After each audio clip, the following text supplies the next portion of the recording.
The question is, without using distance formula, show that the points -2, -1, 4, 0, 3, 3, and -3, 2 are the vertices of a parallelogram. So let's see how we are going to solve this problem. तो पहले मैं आपको बता देता हूँ कि question का part क्या है। क्वेश्चन में आपको 4 पॉइंट गिवन है और आपसे ये बोला जा रहा है कि आप डिस्टेंस फॉर्मूले को यूज ना करें और फिर आपको ये प्रूव करना है कि ये जो चारों वर्टिसेस हैं या ये जो 4 पॉइंट है ये जिस ज्योमेट्रिकल फिगर को कंस्ट्रक्ट कर रहे हैं वो एक पैराग्राम होगा। तो चलिए शुरू करते हैं। लेट सबसे पहले मैं इन सारे पॉइंट्स को नॉमिनेट कर देता हूँ। Let the first point is your A और इसकी कोऑर्डिनेट हमारे पास है -2, -1, ये आपका पहला पॉइंट है। बी की बात करें तो बी हमने लेट कर लिया है 4, 0 और 3, 3 के पोजीशन को हम सी से रिप्रेजेंट कर रहे हैं और -3, 2 की पोजीशन को हम लोग डी से रिप्रेजेंट कर रहे हैं।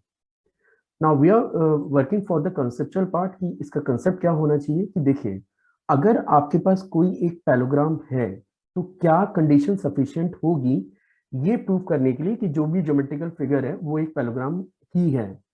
तो इसके लिए हमने क्या किया, लेट सपोज ये this is a vertex A, this is a vertex B, this is a vertex C and this is a vertex D. अब अगर आपके पास एडी जो लाइन है और ये जो बीसी लाइन है ये दोनों आपस में पैरेलल आ जाएं और डीसी लाइन और एबी लाइन अगर ये दोनों आपस में पैरेलल आ जाएं तो वी कैन इजीली क्लेम कि एबीसीडी इज ए पैलोग्राम, क्योंकि पैलोग्राम के अंदर ये प्रॉपर्टी है कि जो अपोजिट साइड्स हैं वो हमेशा आपस में पैरेलल होती हैं। तो कैसे हम लोग ये प्रूफ कर पाएंगे कि ये अपोजिट साइड जो है वो आपस में पैरेलल है, इसके लिए हमें थोड़ा स्लोप का भी नॉलेज होना चाहिए।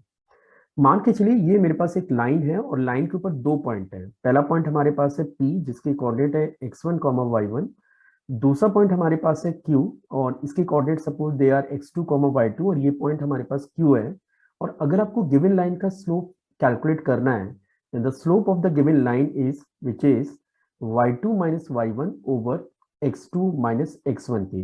This is the first concept जो इस क्वेश्चन में हमें रिक्वायर्ड होगा। और दूसरा कंसेप्ट जो हमें रिक्वायर्ड है वो ये है कि अगर दो लाइनें आपस में पैरेलल हैं, सपोज ये एक लाइन है और ये सेकंड लाइन है, that the slope of the first line is m1 and the slope of the second line is m2, or in case these two lines are parallel to each other then we can claim that m1 is always equal to m2। मतलब अगर लाइनें आपस में parallel है तो उनके slope हमेशा आपस में बराबर होते हैं। तो चलिए अब शुरू करते हैं।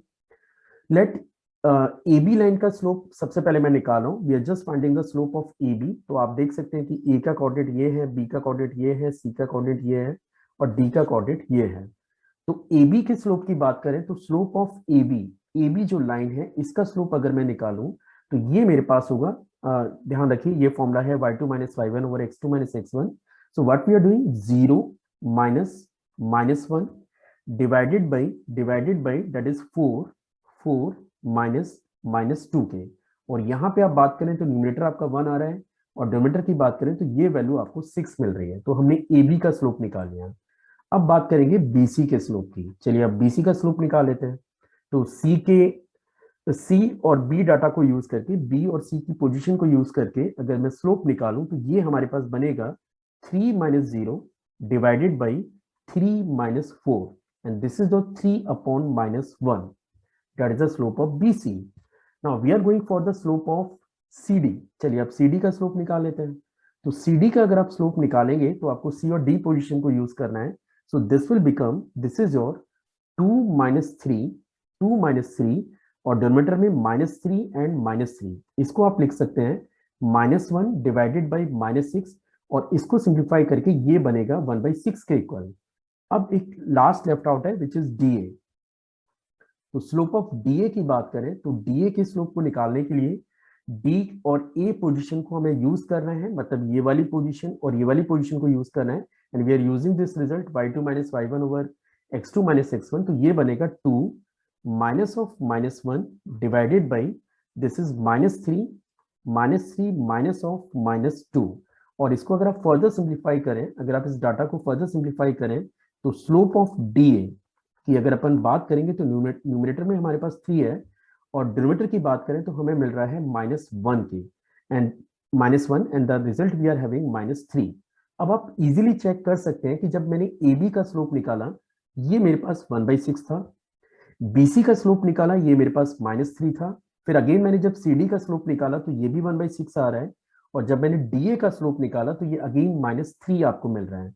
अब आप यहाँ पे देख सकते हैं कि एडी का स्लोप बीसी के स्लोप के बराबर है, means AD is parallel to BC. It suggest you that AD is parallel to BC, AD BC के पैरेलल है। और सिमिलरली AB का स्लोप DC के स्लोप के बराबर है, तो आप ये भी बोल सकते हैं कि AB is parallel to DC also. अब और अगर किसी क्वाड्रेटल में अपोजिट साइड्स अगर आपस में पैरेलल हैं, then the giving quadrilateral is a parallelogram.